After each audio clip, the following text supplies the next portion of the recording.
ជំរាបសួរបងប្អូននៅក្នុងបណ្ដាញសង្គមទាំងអស់ខ្ញុំធ្វើវីដេអូនេះឡើងគឺទស្សន៍ទាយអ្នកកើតថ្ងៃសុក្រខែមេសា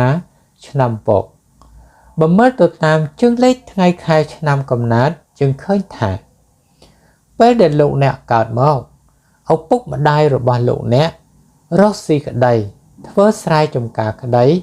ធ្វើការក្ដីគឺបានធម្មតាដែរនោះទេនៅក្នុងឆ្នាំដែលលោកអ្នកកើតមកនោះលោកអ្នកពីក្មេងមានសុខភាពមិនសូវល្អដល់វ័យចំណាស់មានសុខភាពល្អលោកអ្នកពីក្មេងជាមនុស្សនឿយដល់វ័យចំណាស់គឺជាមនុស្សស្រណុក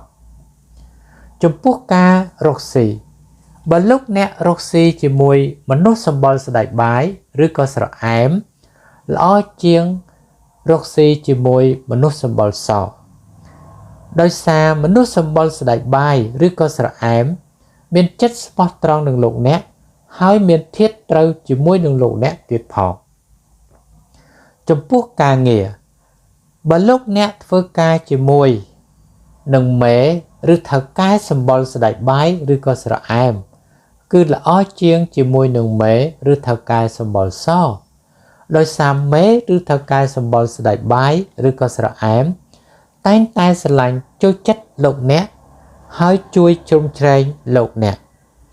តែបើលោកអ្នកធ្វើការជាមួយនឹងមេឬថៅកែសម្បុរសច្រើនតែមិនសូវត្រូវធាតុនឹងលោកអ្នកហើយនិយាយមិនសូវស៊ីសង្វាក់នឹងគ្នានោះទេចំពោះដៃគូជីវិតបើអាច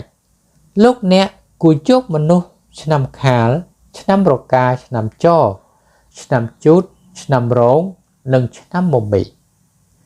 ហើយបើលោកអ្នកបានដៃគូជីវិតជាមនុស្សសម្បុរស្ដេចបាយឬក៏ស្រអែម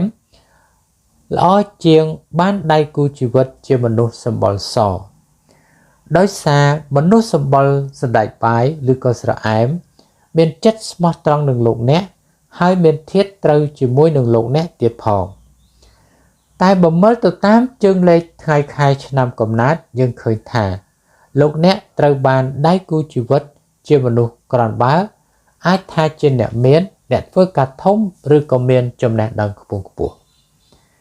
តែដៃគូជីវិតនោះចិត្តមិនសូវបានជាមួយនឹងគ្រួសាររបស់លោកអ្នកទេបើបានមនុស្សសម្បុរសចំពោះស្នេហាលោកអ្នកគឺជាមនុស្សមិនសូវមានជម្រើសច្រើននៅក្នុងការជ្រើសរើសដៃគូជីវិតនោះទេអាចថាដៃគូជីវិតនោះជួបដោយចៃដន្យឬមិត្តភ័ក្តិបងប្អូនញាតិសន្តានណែនាំមកឲ្យចំពោះការរស់នៅជាមួយគ្នាលោកអ្នកគឺជាមនុស្សរៀងមានះឬជជែកបន្តិចនិងមិនសូវចេះនិយាយលួងលោមយកចិត្តដៃគូប៉ុន្មាននោះទេចំពោះការពឹងពាក់អាស្រ័យគ្នាដូចជាមិត្តភ័ក្តិបងប្អូនញាតិសន្តានឬក៏អ្នកដទៃក្តីលោកអ្នកគួរទៅរកមនុស្សសម្បុរស្ដេចបាយឬស្រអែមពឹងពាក់បានជាងមនុស្សសម្បុរសដោយសារសម្ដីរបស់លោកអ្នកនិយាយចេញទៅពិបាកធ្វើឲ្យគេទទួលយកភ្លាមនោះណាតលតែរៀងប្រើពេលវេលាយូរបន្តិចទៅបានផលចំពោះសំពាយបុណ្យបើលោកអ្នករៀនបានច្រើនបើជាអ្នកធ្វើការនឹងបានធ្វើការធំបើជាអ្នករស់ស៊ីនឹងមានមុខរបរធំដុំនៅថ្ងៃក្រោយបើបច្ចុប្បន្នមិនតាន់បាននៅក្នុងឆ្នាំ2025នេះរាសីរបស់លោកអ្នកគឺឡើងមធ្យមលោកអ្នកធ្វើការក្តីរស់ស៊ីក្តីគឺបានមធ្យមខ្ញុំសូមបញ្ចប់ប៉ុណ្ណេះបើលោកអ្នកមានសំណួរដាក់ចូលទៅក្នុង comment ឬ chat តាម Telegram 016